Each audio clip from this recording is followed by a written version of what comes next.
हंबीरराव, महाराणी सोयराबाई साहेबा यांचा निरोप घेऊन आलोय आम्ही तुमच्यासाठी. निरोप कसला? फरमान म्हणा. कसलं? युवराज राजारामांचा राज्याभिषेक करायचा आहे.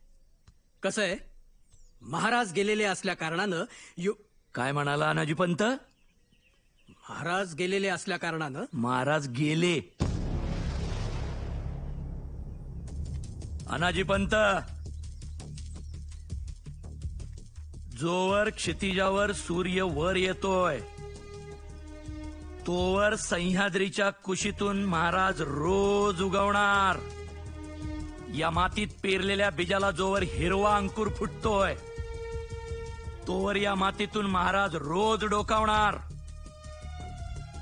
जय भवानी. आलं ना आपसुकच समद्यांच्या तोंडातून जय शिवाजी. इथून पुढे जय भवानी.